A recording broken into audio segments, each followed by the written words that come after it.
Archaeological Cryptography, Week 2, Wednesday, April 22nd, 2020. Today we're going to be talking about audio steganography. In general, steganography is the practice of concealing messages or information within other non-secret text or data. For example, this could take the form of an article in which you need to read every other word to find the secret message, or the first letter of every word. In images, Dr. Bronson talked about this some last week, but one example was least significant bits. There will be more on that later. Video steganography can use the same strategies as image or audio steganography because it is, of course, a combination of the two. Now, one of the effects of this is greater security. In cryptography, for example, if you see a coded message, you'll know that there is something hidden there. However, with steganography, it conceals itself as a normal thing in order to avoid suspicion. Regarding audio steganography in particular, one of the most common ways to do this that people know about is called backmasking. There have always been rumors of demonic cults hiding secrets in albums, but playing them backwards so you don't hear them, or government agencies concealing brainwashing messages over the radio. These stories are almost always false. There are some albums out there that have messages hidden backwards if you play the audio that way, but usually they're very innocuous, perhaps even a cookie recipe, rather than a demonic message. Another common form of this, especially these days, is spectrogram or spectral analysis. Programs such as Audacity can plot the intensity of the frequency content of an audio signal, and you can hide images in it. This is a very common method of hiding things these days. There are tools to encode it, and it's just as easy to find a tool to decrypt it. All you need is virtually any audio editor, and you'll be able to look at the spectrogram and decrypt it. Another way people have hid messages in audio is through the use of music. Philip Thickness was one of the first to do this with his harmonic cipher. Each note is assigned to a particular letter. Other versions of this exist, other than just the version he used. Decryption would rely on linking the particular alphabet used with a set of musical symbols.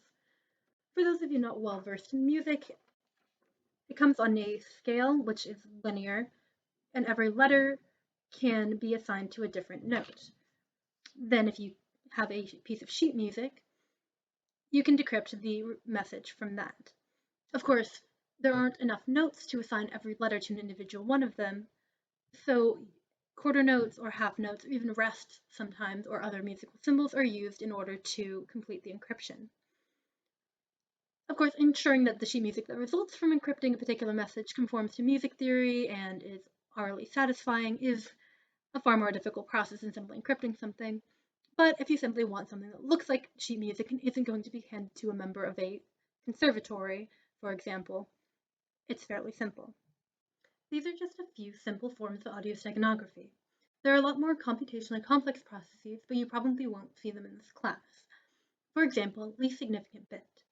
This is actually used in a lot of steganography techniques, from images to video to, of course, audio. It relies on binary encoding. Binary is just another form of representing numbers, similar to decimal, which we usually use. Rather than going from 0 to 9, every digit goes from 0 to 1. There are only two options, thus, of course, binary. Much like the gender binary, which isn't real. So rather than the first digit representing the tens place, it represents the ones place. If the number that you're trying to encode is odd, then that'll be 1. If it's even, it's 0. The second digit represents the twos place. So if the number that you're trying to represent is 2, then it would have a 1. If it's 4, it actually would not have a 1.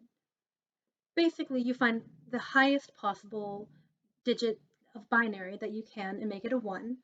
So if you're trying to encode 35, say, you start with 32 rather than 16, 8, 4, 2, or 1. 32 then becomes a 1. The next highest one you have left, out of the number you have left, which is 3, is 2. That would also become a 1. And then finally you're left with just 1, which will be a 1. Trinary or ternary and other forms of representing numbers work similarly, except instead of having powers of 2 here, this is the way the decimal has powers of 10. It will have powers of 3 or 4, whatever base you're working in. Binary is just base 2. Now, this last digit over here, the 0 or 1, only indicates whether a number is even or odd. It's not a lot of information if you're working with very large numbers, the way that like 1,525,693 isn't that different from 1,525,694 if you're looking at it on a larger scale. So the least significant bit is just that 0 or 1. It only differs by 1. So this is unnoticeable if someone is listening to the audio if you change the last bit of information the way that computers represent it. But it's possible to decipher if somebody's looking at that pattern of zeros and ones, it can make a message in binary, which can be translated to English or, I guess, any other language through a commonly agreed upon method. The issue with this is that a slight corruption of the audio file will result in a corruption of the message. Sometimes you lose some of your clearness when you're transmitting between different forms of audio, for example. Or if you're downloading a YouTube video, it's possible that the least significant bit will get changed. Another form of audio steganography is adjusting the silence intervals in speech. So I've been talking this whole time.